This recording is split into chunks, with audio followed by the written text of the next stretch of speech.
It was meant to be a glittering night of sequins and song, another flawless entry in the royal diary. But, as the Waleses took their seats at the Royal Albert Hall, an unseen weight lingered in the air.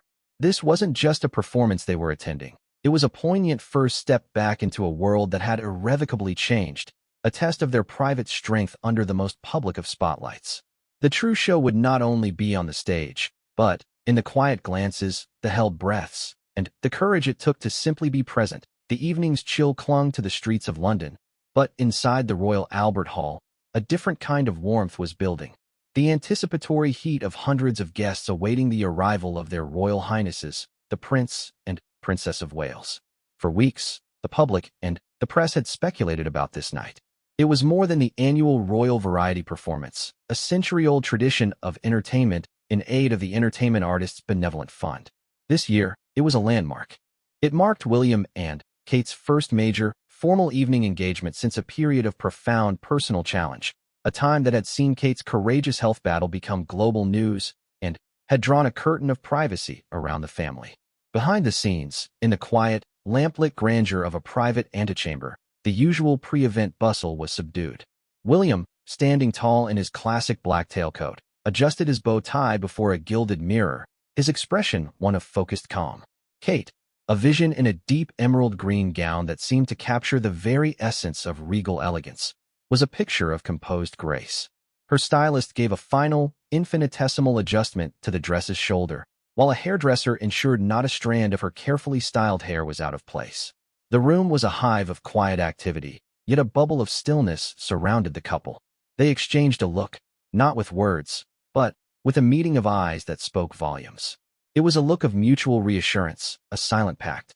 They were stepping back into the white-hot glare together. Their arrival was, as always, a moment of orchestrated theater. The iconic black Rolls-Royce glided to a halt on the red carpet, now a deeper crimson under the flash of 100 cameras. The roar of the crowd was a physical wave of sound. Cheers, well wishes, the click and whir of photography creating a staccato rhythm. William emerged first, offering his hand. Then, Kate appeared, the green of her dress blooming against the dark interior of the car like a rare orchid. Her smile, that famous, warm, and engaging smile, was instantly in place. But those watching closest, the seasoned royal correspondents, saw the extra beat she took, the slight, steadying breath before she turned to the barrier. This was her first major red carpet in months, and the world was watching not just a princess, but a woman who had shown immense bravery. They moved down the line, a study in complementary energies.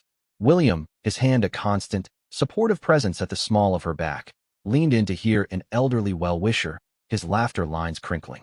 Kate crouched in her heels with effortless poise to accept a small bouquet from a little girl in a sparkly dress, her conversation seemingly endless, her attention absolute. Yet, between these public interactions, their heads would draw close. He would murmur something, she would nod, her smile softening into something more private, more real. It was in these micro-moments that the story of the evening was quietly being written.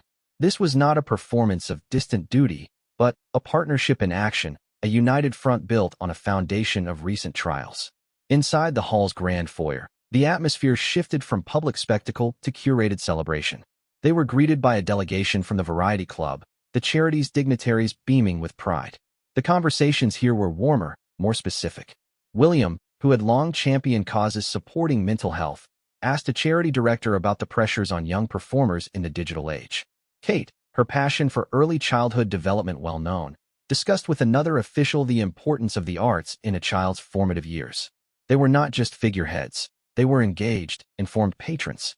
As they began the slow ascent up the grand staircase, nodding and smiling at guests who bowed and curtsied, the scale of the historic building seemed to embrace them. The murmur of excited conversation from the auditorium below rose like a distant tide. With each step, they were climbing not just towards the royal box, but back into the very heart of their public roles, carrying with them a new, hard-won gravity that made their presence feel even more significant. The royal box, plush and velvet draped, offered a panoramic view of the auditorium, a sea of evening wear and expectation. As William and Kate took their centermost seats, a respectful applause swelled through the hall, an acknowledgement of the occasion, of their presence, of their resilience.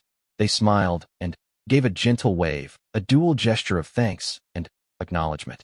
Then, as the house lights began their slow, dramatic fade, the world outside that box seemed to fall away, leaving them in a pool of relative darkness, two silhouettes against the glowing stage. The show began with a burst of kinetic energy, a troupe of acrobats tumbling and flying through the air in a spectacle of light and muscle. Kate leaned forward, her hands clasped in her lap, her face a mask of enthralled concentration. William, resting an arm casually along the back of her chair, watched with an appreciative smile, but his attention would often gently drift to his wife. He would glance at her profile, illuminated by the stage lights, checking in with a quiet, spousal radar. During a particularly daring aerial sequence, a collective gasp rippled through the audience. Almost imperceptibly, William's hand, which had been resting near her shoulder, moved to gently brush her arm. A fleeting touch, there and then, gone, but a wordless communication of solidarity. It was a reminder that even here, surrounded by thousands, they were a team. The evening's host, a beloved comedian known for his gentle wit, bounded onto the stage. His opening monologue was light, poking fun at British weather and his own lack of royal decorum. Then, his tone softened. And, of course, we are especially honored tonight to have in our audience their Royal Highnesses, the Prince and Princess of Wales, he said, gesturing upwards. The camera found them, and they smiled warmly. Your presence here means a great deal to everyone in this room, and to everyone in this industry. Welcome back. The applause this time was louder, longer, heartfelt. Kate's smile trembled for a second before she steadied it, giving a modest, grateful dip of her head. William nodded his thanks, his own expression sincere. It was an emotional beat, unscripted and raw, that connected the box to every seat in the house. The performances unfolded in a dazzling variety, a powerful West End ensemble performing a medley from a hit musical, a virtuoso young violinist whose music was hauntingly beautiful, a stand-up comedian whose observational humor had the hall in stitches. Through it all, the cameras would often cut to the royal box, capturing their reactions. Kate's delighted laugh at a clever joke, William's impressed nod at a skilled musician, the way they would sometimes turn to each other to share a moment of enjoyment. During a soulful ballad sung by a legendary British singer, the camera caught Kate visibly moved. The lyrics spoke of resilience, of finding light after darkness. She listened, utterly still, her eyes glistening under the lights. William, seeing this, simply let his hand rest on the arm of her chair, his finger close to hers, a silent anchor in the emotional tide of the song.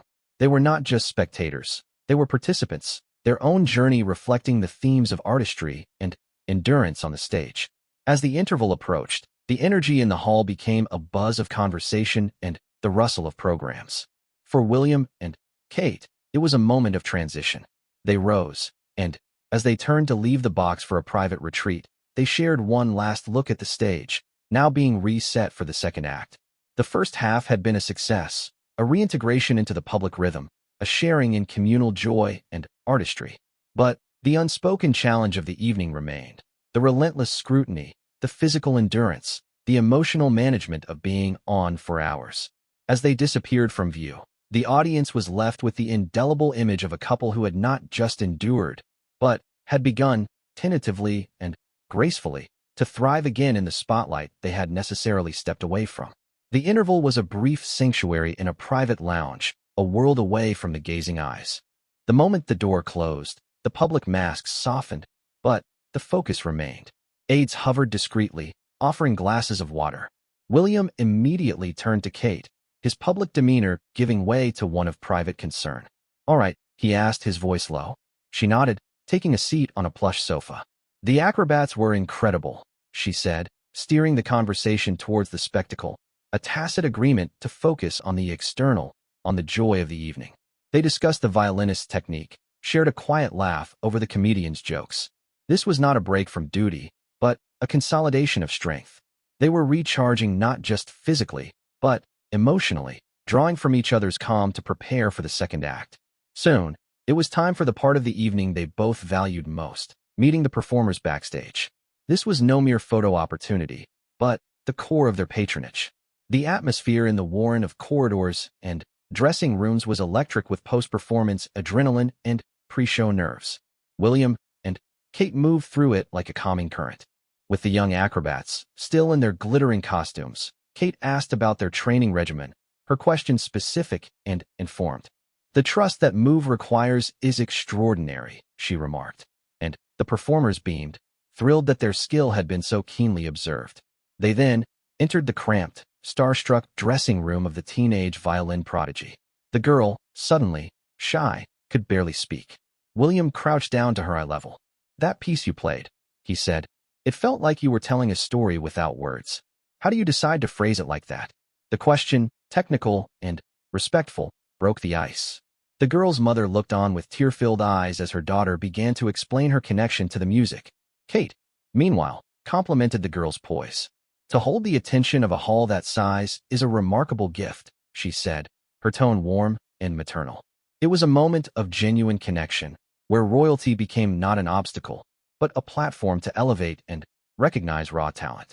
The most poignant meeting was with the veteran singer of the soulful ballad. In a quieter corner, away from the bustle, the singer, a woman of a certain age with a career spanning decades, took Kate's hands in hers. "Your Royal Highness," she said, her voice thick with emotion, "thank you for being here. It gives us all strength." Kate, clearly touched, squeezed the singer's hands in return. "It was you who gave us strength tonight," she replied softly. "That song, it was everything." No cameras captured this exchange. It was witnessed only by a few aides and William, who stood a respectful step back, his gaze proud and protective. It was a raw, human moment of mutual gratitude between two women, one who had bared her soul through song, and another who had, by her mere presence, given that song a deeper resonance. As they moved on, the air seemed charged with a renewed sense of purpose. The evening was no longer about their return, but about the people and the cause they were there to champion. The second half of the performance commenced with a different energy. Having connected with the artists, William and Kate watched with the attentive joy of informed patrons. They were no longer just audience members. They were now supporters who had seen the faces behind the craft. A dazzling magic act had Kate covering her mouth in genuine astonishment at a particularly impossible illusion, while William grinned, trying to deduce the trick. A rock legend from the 70s had them both tapping their feet, with William mouthing the lyrics to a classic chorus. The shared experience in the interval had relaxed them, and their enjoyment was now more visibly fluid, more infectious. The climax of the evening was a grand, show-stopping number from a beloved musical. The entire cast filled the stage, voices harmonizing in a powerful, uplifting finale that celebrated community and joy. As the final note soared through the hall, the audience erupted to their feet in a thunderous standing ovation. In the royal box, William and Kate rose as one. They clapped enthusiastically, their smiles broad and unguarded. The camera lingered on them as they shared a look of pure, shared delight. It was a look that seemed to say, "We did it. We're here." The wall between their private and public selves, for that instant, seemed to dissolve completely. They were simply a man and a woman, moved by a magnificent performance, sharing a happy moment amidst the grandeur. As the ovation subsided, the traditional ritual of the royal variety performance began. The host invited their royal highnesses to descend from the box to the stage to personally congratulate the cast. This was the final, most formal test of the evening, a walk down the grand staircase, across the auditorium floor, and into the blinding lights of the stage itself. William offered Kate his arm. She took it, her hand resting lightly in the crook of his elbow, a picture of partnership. Their descent was slow, regal, every step measured. The eyes of the entire audience, and the nation via television, were upon them. Yet, the tension that might have marked their earlier entrance was gone, replaced by a quiet confidence. They had navigated the emotional landscape of the evening. This was their victory lap. On stage, they were a whirlwind of graciousness. William shook hands with the magician, laughing as he finally admitted he had no idea how the trick was done. Kate embraced the leading actress from the musical, the layers of their gowns rustling together. They moved down the line of beaming, sweating, ecstatic performers, a word for each one, a compliment on a voice, a note on a dance move, a thank you for their artistry. They saved a final, special moment for the elderly singer, sharing another few words that made the woman dab her eyes with a tissue. Standing there on the stage, surrounded by the glitter and sweat of the theater, William and Kate were not separate from the celebration. They were a part of its fabric, the dignitaries whose presence had elevated the night, but who were themselves elevated by the spirit of the performers. The curtain began its slow, final close with the royal couple still on stage, waving to the cheering hall, bathed in the warm glow of stage lights and accomplishment. Part 5. The departure from the Royal Albert Hall was a mirror of their arrival, but the emotional weather had changed. The crowd behind the barriers, thinner now but no less enthusiastic, cheered them into the night. Their waves seemed freer, their smiles more effortless. The shared experience of the performance, the raw connections backstage, had infused the formal duty with genuine warmth. As the Rolls-Royce pulled away, the flashes of cameras created a strobe-lit tunnel through the darkness, a final salute before the privacy of the journey home. Inside the quiet of the car, the formal posture relaxed. William let out a long, quiet breath, rolling his shoulders slightly. Kate leaned her head back against the seat, a small, tired but deeply satisfied smile playing on her lips. They didn't need to speak immediately. The silence was comfortable, filled with the shared memory of the evening, the laughter, the music, the whispered thanks, the standing ovation. He reached over and took her hand, lacing his fingers through hers. It was a simple, enduring gesture, one that spoke of a partnership that existed far from red carpets and royal boxes, in the quiet, ordinary moments that truly defined them. The city lights streamed past the windows, painting their faces in fleeting gold and white. The next morning, the newspapers and digital feeds were a chorus of unanimous acclaim. The headlines were not about fashion alone, though Kate's dress was universally praised. They spoke of a triumphant return, the power of the Waleses, and an emotional night for Kate. The photographs told the true story, the look of mutual support during the ballad, Kate's moved expression, their shared laugh on stage. Editorial pieces remarked on the new depth they projected, a gravitas tempered by clear empathy. They were hailed not just for their attendance, but for the palpable humanity they brought to the ritual. The evening was analyzed not as a simple return to duty, but as a masterful, graceful evolution of their public roles. For William and Kate, however, the true measure of the evening was not in the press clippings. It was in the quiet breakfast at Kensington Palace, with the children's chatter in the background. Over coffee, they might have revisited a funny moment from the comedy act or marveled again at the acrobat's skill. The evening had served its purpose. It had re-established them in the public consciousness not as distant figures, but as resilient, engaged, and deeply connected leaders. It had shown a nation that it was possible to navigate private hardship with dignity and to re-emerge with quiet strength. The royal variety performance faded into the calendar of royal engagements, one of many, but its significance remained as a cornerstone. It was the night William and Kate didn't just shine, they resonated. They had transformed a glittering tradition into a powerful statement of continuity and care, proving that their light, tested by challenges, could burn with even greater warmth and authenticity for a public that watched, cheered, and now, more than ever, felt a part of their story. The emotional evening was over, but its echo, a soft, encouraging note of resilience and unity, would linger far longer.